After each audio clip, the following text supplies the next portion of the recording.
이제 노무현 대통령이 정치하지 마라 이렇게 말씀하신 의미가 뭐냐. 제가 그대로 한번 옮겨볼게요. 그러니까 이 이야기는 노무현 대통령이 서거하시기 약 열흘 전에, 열흘 전이 아니구나. 약 한 달 전, 한 4주 정도 전이네요. 그러니까 검찰 출두하시기 열흘 전에 제가 홈페이지에 올리신 글을 보고 놀래가지고 오지 말라 하는데 이제 무작정 봉화마을로 갔습니다. 갔더니 정말 카메라가 수백 대가 그 문 앞에 지키고 있고, 제가 지나가니까 사진 찍는 소리가 매미 울음소리처럼 그렇게 많이 들리는데, 제 평생 그렇게 한꺼번에 많은 카메라가 오는 걸 처음 봤습니다. 예, 제가 갔을 때 이 말씀을 그때도 하셨어요. 근데 이 말씀을 하실 때 이제 어떻게 말씀하셨냐면요, 정치를 위해서 정말 많은 것을 바쳤다. 근데 정치를 왜 하느냐 하면 보통의 사람들이 편안하고 즐겁게 살아갈 수 있도록 하기 위해서 정치를 하는 거다. 근데 보통의 사람들이 편안하고 즐겁게 사는 거는 뭐냐? 애들 낳고 키우고 부모들 잘 모시고 아이들 잘 가르치고 자기 건강 유지하고 이웃과 좋은 관계 갖고 나가고, 다 그런, 여가 생기면 놀러도 가고 그런 거 아니냐는 거예요. 그런 거죠. 딴 거 뭐 있습니까? 근데 보통의 사람들이 그런 평범하고 일상적인 행복을 누릴 수 있는 사회를 만들기 위해서 정치를 하는데, 정작 정치를 하는 사람은 그 정치를 하기 위해서 무엇을 바치느냐? 무엇을 바치느냐를 따지면 손가락이 부족해서 헤아릴 수가 없고, 무엇을 바치지 않았느냐 이렇게 따져보는 게 편한데, 그렇게 따져보면 5손가락으로도 손가락이 남는다. 그렇게 말씀하시죠. 그러니까 보통 사람들의 일상적인 평범한 행복을 위해서 정치를 하는데, 그것을 위해서 정치하는 사람에게서는 그 어떤 일상적 행복도 없는 것, 이것이 정치인 것 같다. 예, 그렇게 그 말씀하시면서 정치하지 말라고 하시더라고요, 저보고. 그리고 이제 아까 세상을 바꿨다고 생각해, 조금이라도 바꿨다고 생각했는데 돌아보니 물을 가르고 달린 것 같다. 돌아보니 모든 것이 원래대로 가 있더라. 이런 말씀도 하셨고, 진짜 세상을 바꾸는 것은 대통령이 할 수 있는 일이 아닌 것 같다. 다른 어떤 일을 통해서 할 수 있는 게 아닌가 싶다. 그런 말씀도 주셨고요. 저한테는 개인적으로 사과농사 얘기를 하셨어요. 감농사. 진영은 단감을 많이 재배하는 곳이기 때문에. 이제 과일 농사를 잘 지으려면 꽃도 따주고 뭐 다 합니다. 봄에 꽃이 너무 많으면 과일이 많이 달리니까요. 수분하면서 꽃을 따주고, 열매가 맺히고 나면 솎아주고, 뭐 가지를 받쳐주는 거 다 합니다. 사과, 복숭아 전부 다. 근데 그런 것도 중요하지만 가장 근본적인 것은 물이 잘 빠지게 하고 물이 잘 들게 하고, 그리고 거름을 잘 줘서 토양을 건강하게 만들고, 이렇게 해야 과일 농사가 잘 될 거다. 그 대통령은 물 주고 거름 주는 자리는 아닌 것 같다. 그런 것이죠. 그러니까 저보고 당신은 글도 잘 쓰고 강의도 잘 하니까 정치하지 말고 이렇게 대학생들하고 같이 강의도 하고 책도 써서 젊은 사람들하고 대화하고, 희망은 젊은 사람들 뿐이지 않냐. 그러니까 젊은이들과 대화 소통하면서 젊은이들을 일깨우고, 젊은이들을 참여시키고, 이런 일을 하려면 직접 정치를 하는 것보다는 지식인으로 활동하는 게 더 좋지 않겠냐, 이렇게 저한테 말씀하시더군요. 그래서 제가, 대통령님 그러면 그럼 정치는 뭐 못난 사람만 해야 됩니까? 뭐 이상한 사람만 정치해야 됩니까? 이랬더니, 아니 그건 아니고 이미 정치밖에 못할 사람들도 많잖아. 그런 사람들은 정치를 똑바로 해야 되고, 당신은 다른 것도 잘할 수 있으니까 다른 거 하면 되지. 그런, 정치를 근본적으로 부정하는 말씀은 아니고요. 이제 가까운 아끼는 사람들을 볼 때, 당신 자신의 20년의 정치 역정을 돌아볼 때 너무 고통스러웠기 때문에 이제 그런 연민, 이런 것들이 많이 작용해서 그런 말씀 하셨다고 저는 생각합니다. 정치 지망하는 대학생들은 이거 잘 알고 하셔야 돼요. 함부로 뛰어들었다가는 패가망신하는 경우가 부직 있습니다. 그러니까 스스로 삶을 영위할 수 있는 힘을 우선 가져야 돼요. 저도 그래도 글줄이나 쓰니까 밥 먹고 살지, 저한테 글 쓰는 재주마저 없었으면, 또 재주라기보다는 끊임없는 훈련을 통해서 길러진 거긴 합니다만, 그 생계의 수단이거든요. 저한테는 이게 없으면 생활비를 남에게 의지해야 됩니다. 그러다 보면 키자리 아저씨도 있어야 되고요, 우렁이 각시도 있어야 되고, 그래 하다 보면 검찰이 이메일 뒤지면 생활비인지 정치자금인지 구분이 모호하니까 그냥 잡혀가는 거죠. 그것은 참 비참한 일입니다. 자기의 일상적 삶의 물질적인 조건을 만드는 일을 타인에게 의지한다는 것은 인간적으로 너무너무 비참한 일입니다. 제가 정책연구원장으로서 정책연구를 하지만 앞으로 동시에 일 보고 저녁에 이제 어디 가서 또 매일 글을 씁니다. 왜냐하면 1년에 한 권은 책을 내야 아이들 학교도 보내고 저도 먹고 살기 때문에 연구원은 당이 가난해서 공급이 없으니까요. 이게 고통스럽습니다. 정치인의 일상은. 그래서 결코 밖에서 보는 것처럼 화려하고 그런 것은 아니다. 그래서 자기 자신이 우선 국가적으로 사회에 다른 사람에게 유용한 사람으로서의 역량을 가지고 있어야 되고 어떤 악조건 하에서도 자기 자신의 삶에 관해서는 스스로 책임질 수 있는 기반을 만든 후에야 정치를 해야지. 그렇지 않으면 건달됩니다. 건달. 여의도 건달. 보통 달건이라 그러는데 그 점을 말씀드리고 싶고요. 지금 답이 너무 길어져서 몇 분이나 할지 모르겠는데 항공우주학과의 이승섭 학생 질문은 이공계 출신들은요 좀 순박하신 것 같아요. 그러니까 세상을 잘 모르세요. 이 정치 바닥이라는 데가 얼마나 험한 데인지. 여기는 겉보기에는 명분으로 경쟁하고 정책으로 경쟁하는 것 같지만 동시에 바닥으로 내려가면 거기는 아주 치열한 권력 투쟁이 벌어지고 있는 이제 현장이거든요. 근데 되게 이제 엔지니어나 공학을 하신 분들은 너무 합리적이세요. 너무 합리적이시고 대체로 또 거짓말도 좀 잘 못하는 경향이 있고요. 인문학이나 정치학, 사회과학 한 분들보다 이공계 쪽 하신 분들이 훨씬 순박하세요. 제가 겪은 바로는. 그러다 보니까 이 험악한 업계에 들어오셔가지고 잘 성공하기 어려운 거죠. 왜냐하면 합리적으로 생각하면 있을 수 없는 일인데 그런 일이 일상적으로 벌어지는 것이고 그리고 사람들의 말을 너무 잘 믿으세요. 절대 그렇지 않거든요. 보는 데서는 덕담하고 좋은 얘기하고 돌아서서 나가면 남은 사람들하고 바로 뒤통수 치는 뒷담화하는 데가 정치권입니다. 그러니까 이런 권력을 둘러싼 투쟁이 벌어지고 이 갈등이 벌어지는 현장이기 때문에 자기의 어떤 엔지니어나 공학자로서의 어떤 전문 지식 기술과 아울러서 이 권력 쟁투를 감당해낼 수 있는 이 내면적인 역량과 꽤, 지혜, 그리고 그런 줄다리기를 감당해낼 수 있는 배짱 이런 것들이 다 있어야만 성공하거든요. 우리 이명박 대통령 전공은 뭐죠? 공학 아니에요? 건축학인가?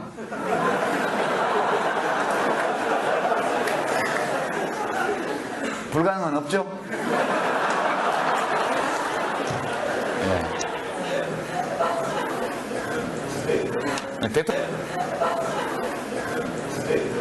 대통령이 되는 거는 그것은 국민이 원해야 되죠. 누가 훌륭하다고 해서 꼭 대통령이 되는 것은 아니고 안 훌륭해도 얼마든지 대통령이 될 수 있고요.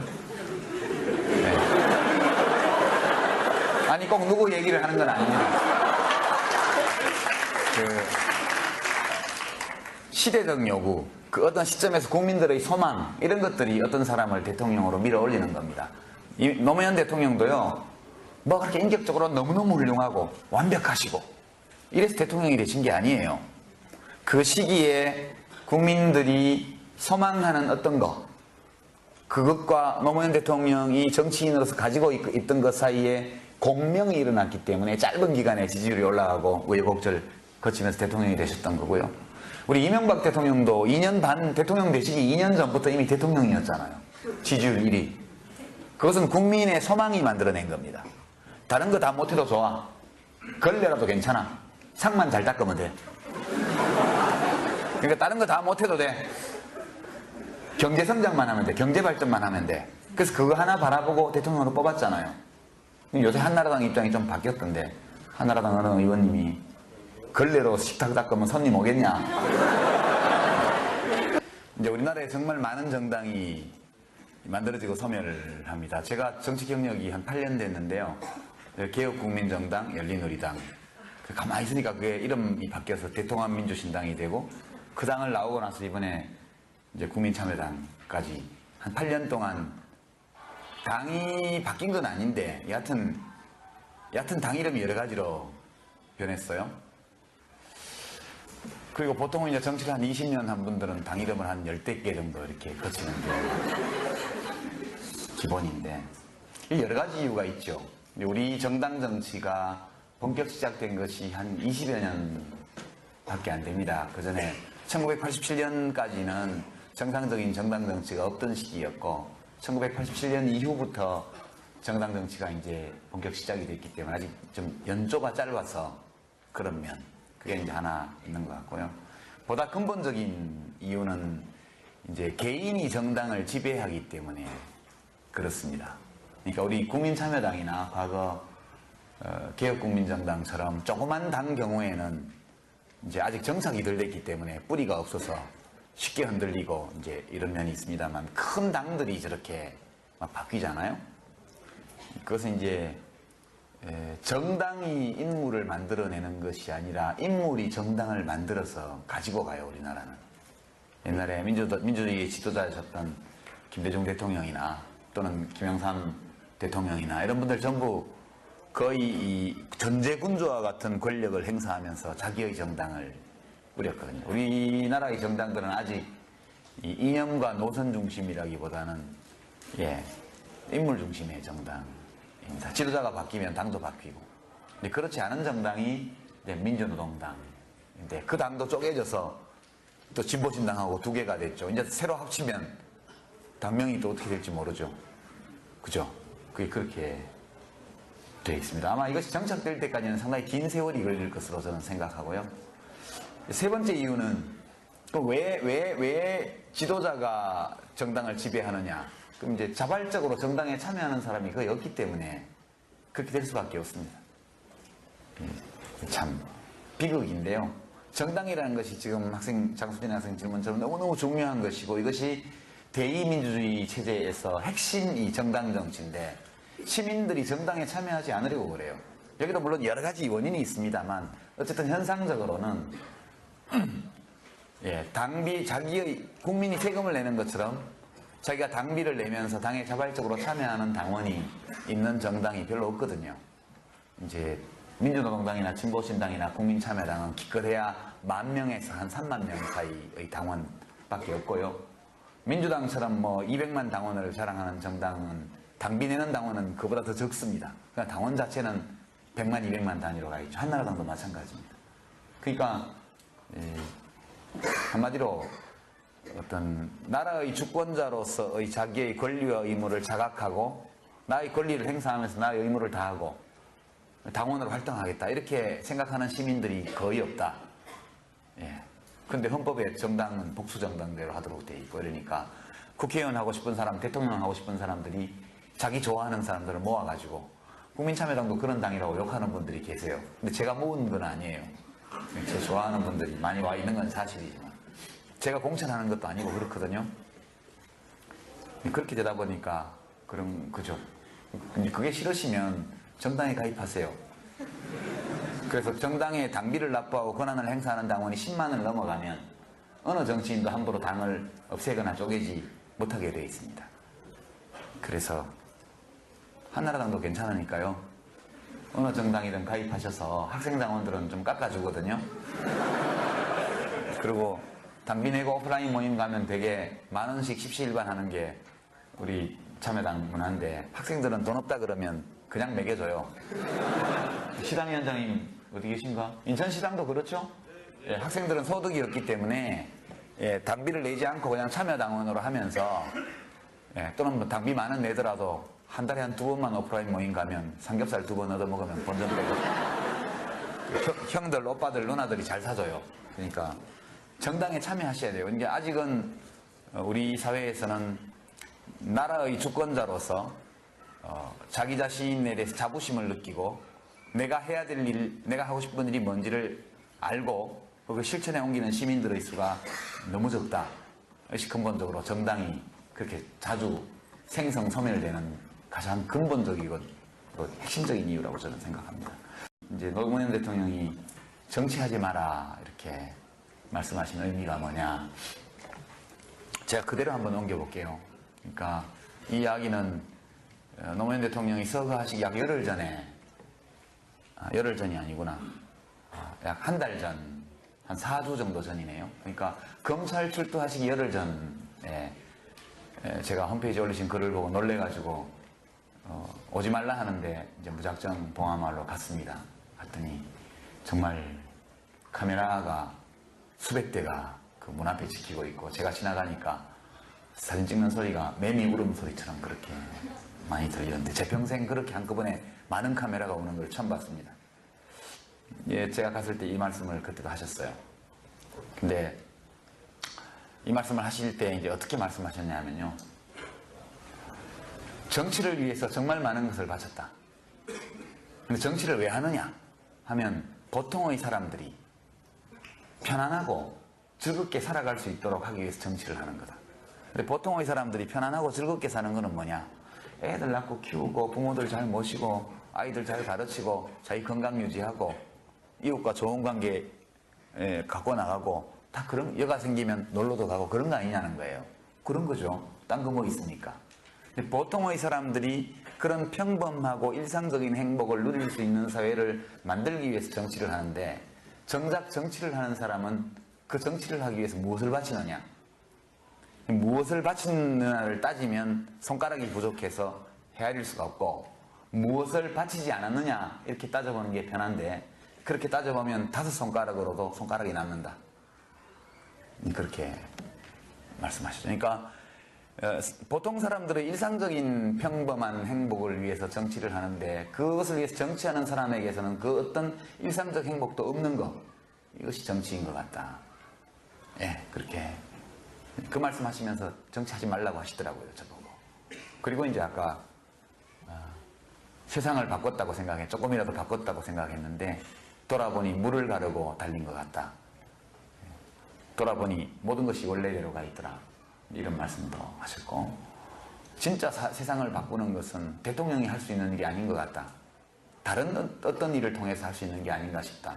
그런 말씀도 주셨고요. 저한테는 개인적으로 사과농사 얘기를 하셨어요. 감농사. 진영은 단감을 많이 재배하는 곳이기 때문에. 이제 과일 농사를 잘 지으려면 꽃도 따주고 뭐 다 합니다. 봄에 꽃이 너무 많으면 과일이 많이 달리니까요. 수분하면서 꽃을 따주고, 열매가 맺기고 나면 솎아주고, 뭐 가지를 받쳐주면 다 합니다. 사과, 복숭아 전부 다. 근데 그런 것도 중요하지만 가장 근본적인 것은 물이 잘 빠지게 하고 물이 잘 들게 하고, 그리고 거름을 잘 줘서 토양을 건강하게 만들고, 이렇게 해야 과일 농사가 잘 될 거다. 그 대통령은 물 주고 거름 주는 자리는 아닌 것 같다. 그런 것이죠. 그러니까 저보고 당신은 글도 잘 쓰고 강의도 잘 하니까 정치하지 말고 이렇게 대학생들하고 같이 강의도 하고 책도 써서 젊은 사람들하고 대화하고, 희망은 젊은 사람들 뿐이지 않냐. 그러니까 젊은이들과 대화 소통하면서 젊은이들을 일깨우고, 젊은이들을 참여시키고, 이런 일을 하려면 직접 정치를 하는 것보다는 지식인으로 활동하는 게 더 좋지 않겠냐, 이렇게 저한테 말씀하시더군요. 그래서 제가, 대통령님 그러면 그럼 정치는 뭐 못난 사람만 해야 됩니까? 뭐 이상한 사람만 정치해야 됩니까? 이랬더니, 아니 그건 아니고 이미 정치밖에 못할 사람들도 많잖아. 그런 사람들은 정치를 똑바로 해야 되고, 당신은 다른 것도 잘할 수 있으니까 다른 거 하면 되지. 그런, 정치를 근본적으로 부정하는 말씀은 아니고요. 이제 가까운 아끼는 사람들을 볼 때 당신 자신의 20년의 정치 역정을 돌아볼 때 너무 고통스러웠기 때문에 이제 그런 연민 이런 것들이 많이 작용해서 그런 말씀 하셨다고 저는 생각합니다. 정치 지망하는 대학생들은 이거 잘 알고 하셔야 돼요. 함부로 뛰어들었다가는 패가망신하는 경우가 부직 있습니다. 그러니까 스스로 삶을 영위할 수 있는 힘을 우선 가져야 돼요. 저도 그래도 글줄이나 쓰니까 밥 먹고 살지, 저한테 글 쓰는 재주마저 없었으면, 또 재주라기보다는 끊임없는 훈련을 통해서 길러진 거긴 합니다만, 그 생계의 수단이거든요. 저한테는 이게 없으면 생활비를 남에게 의지해야 됩니다. 그러다 보면 키다리 아저씨도 있어야 되고요, 우렁이 각시도 있어야 되고, 그래 하다 보면 검찰이 이메일 뒤지면 생활비인지 정치자금인지 구분이 모호하니까 그냥 잡혀가는 거죠. 그것은 참 비참한 일입니다. 자기의 일상적 삶, 이 내면적인 역량과 꽤, 지혜, 그리고 그런 줄다리기를 감당해낼 수 있는 배짱, 이런 것들이 다 있어야만 성공하거든요. 우리 이명박 대통령 전공은 뭐죠? 공학 아니에요? 건축학인가?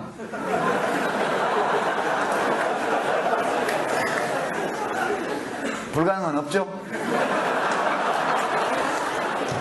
네.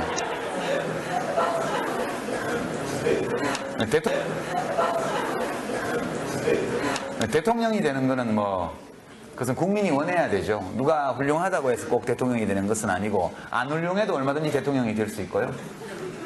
네. 아니 꼭 누구 얘기를 하는 건 아닙니다. 시대적 요구, 그 어떤 시점에서 국민들의 소망 이런 것들이 어떤 사람을 대통령으로 밀어 올리는 겁니다. 이 노무현 대통령도요, 뭐 그렇게 인격적으로 너무너무 훌륭하고 완벽하시고 이래서 대통령이 되신 게 아니에요. 그 시기에 국민들이 소망하는 어떤 것, 그것과 노무현 대통령이 정치인으로서 가지고 있던 것 사이에 공명이 일어났기 때문에 짧은 기간에 지지율이 올라가고 우여곡절 거치면서 대통령이 되셨던 거고요. 우리 이명박 대통령도 2년 반 대통령 되시기 2년 전부터 이미 대통령이었잖아요. 지지율 1위. 그것은 국민의 소망이 만들어낸 겁니다. 다른 거 다 못해도 좋아. 걸레라도 괜찮아. 상만 잘 닦으면 돼. 그러니까 다른 거 다 못해도 돼. 경제 성장만 하면 돼. 경제 발전만 하면 돼. 그래서 그거 하나 바라보고 대통령으로 뽑았잖아요. 요새 한나라당 입장이 좀 바뀌었던데, 한나라당 어느 의원님이 걸레로 식탁 닦으면 손님 오겠냐. 이제 우리나라에 정말 많은 정당이 만들어지고 소멸을 합니다. 제가 정치 경력이 한 8년 됐는데요. 개혁국민정당, 열린우리당. 가만히 있으니까 그게 이름이 바뀌어서 대통합민주신당이 되고, 그 당을 나오고 나서 이번에 이제 국민참여당까지 한 8년 동안 당이 바뀐 건 아닌데, 여하튼 당 이름이 여러 가지로 변했어요. 그리고 보통은 이제 정치를 한 20년 한 분들은 당 이름을 한 10대 개 정도 이렇게 거치는 게 기본인데, 여러 가지 이유가 있죠. 우리 정당 정치가 본격 시작된 것이 한 20여 년의 물질적인 조건을 만드는 일을 타인에게 의지한다는 것은 인간적으로 너무너무 비참한 일입니다. 제가 정책연구원장으로서 정책연구를 하지만 앞으로 동시에 일 보고 저녁에 이제 어디 가서 또 매일 글을 씁니다. 왜냐하면 1년에 한 권은 책을 내야 아이들 학교도 보내고 저도 먹고 살기 때문에, 연구원은 당이 가난해서 공급이 없으니까요. 이게 고통스럽습니다. 정치인의 일상은. 그래서 결코 밖에서 보는 것처럼 화려하고 그런 것은 아니다. 그래서 자기 자신이 우선 국가적으로 사회에 다른 사람에게 유용한 사람으로서의 역량을 가지고 있어야 되고, 어떤 악조건 하에서도 자기 자신의 삶에 관해서는 스스로 책임질 수 있는 기반을 만든 후에야 정치를 해야지. 그렇지 않으면 건달됩니다. 건달. 여의도 건달. 보통 달건이라 그러는데, 그 점을 말씀드리고 싶고요. 제가 답이 너무 길어져서 몇 분이나 할지 모르겠는데, 항공우주학과의 이승섭 학생 질문은, 이공계 출신들은요, 좀 순박하신 것 같아요. 그러니까 세상을 잘 모르세요. 이 정치 바닥이라는 데가 얼마나 험한 데인지. 여기는 겉보기에는 명분으로 경쟁하고 정책으로 경쟁하는 것 같지만, 동시에 바닥으로 내려가면 거기는 아주 치열한 권력 투쟁이 벌어지고 있는 이제 현장이거든요. 근데 되게 이제 엔지니어나 공학을 하신 분들은 너무 합리적이세요. 너무 합리적이시고, 대체로 또 거짓말도 좀 잘 못하는 경향이 있고요. 인문학이나 정치학, 사회과학 한 분들보다 이공계 쪽 하신 분들이 훨씬 순박하세요. 제가 겪은 바로는. 그러다 보니까 이 험악한 업계에 들어오셔가지고 잘 성공하기 어려운 거죠. 왜냐하면 합리적으로 생각하면 있을 수 없는 일인데 그런 일이 일상적으로 벌어지는 것이에요. 그리고 사람들의 말을 너무 잘 믿으세요. 절대 그렇지 않거든요. 보는 데서는 덕담하고 좋은 얘기하고 돌아서서 나가면 남은 사람들하고 바로 뒤통수 치는 뒷담화하는 데가 정치권입니다. 그러니까 이런 권력을 둘러싼 투쟁이 벌어지고 이 갈등이 벌어지는 현장이기 때문에 자기의 어떤 엔지니어나 공학자로서의 어떤 전문 지식 기술과 아울러서 이 권력 쟁투를 감당해낼 수 있는 밖에 안 됩니다. 그 전에 1987년까지는 정상적인 정당 정치가 없던 시기였고 1987년 이후부터 정당 정치가 이제 본격 시작이 됐기 때문에 아직 좀 연조가 짧아서 그런 면 그게 이제 하나 있는 것 같고요. 보다 근본적인 이유는 이제 개인이 정당을 지배하기 때문에 그렇습니다. 그러니까 우리 국민참여당이나 과거 개혁국민정당처럼 조그만 당 경우에는 이제 아직 정착이 덜 됐기 때문에 뿌리가 없어서 쉽게 흔들리고 이제 이런 면이 있습니다만 큰 당들이 저렇게 막 바뀌잖아요. 그것은 이제 정당이 인물을 만들어내는 것이 아니라 인물이 정당을 만들어서 가지고 가요. 우리나라는 옛날에 민주주의의 지도자였던 김대중 대통령이나 또는 김영삼 대통령이나 이런 분들 전부 거의 이 전제군주와 같은 권력을 행사하면서 자기의 정당을 꾸렸거든요. 우리나라의 정당들은 아직 이 이념과 노선 중심이라기보다는 인물 중심의 정당입니다. 지도자가 바뀌면 당도 바뀌고. 근데 그렇지 않은 정당이 이제 민주노동당인데 그 당도 쪼개져서 또 진보신당하고 두 개가 됐죠. 이제 새로 합치면 당명이 또 어떻게 될지 모르죠. 그죠? 그게 그렇게 되어 있습니다. 아마 이것이 정착될 때까지는 상당히 긴 세월이 걸릴 것으로 저는 생각하고요. 세 번째 이유는 왜 지도자가 정당을 지배하느냐? 그럼 이제 자발적으로 정당에 참여하는 사람이 거의 없기 때문에 그렇게 될 수밖에 없습니다. 참 비극인데요. 정당이라는 것이 지금 장수진 학생 질문처럼 너무너무 중요한 것이고 이것이 대의민주주의 체제에서 핵심이 정당 정치인데 시민들이 정당에 참여하지 않으려고 그래요. 여기도 물론 여러 가지 원인이 있습니다만 어쨌든 현상적으로는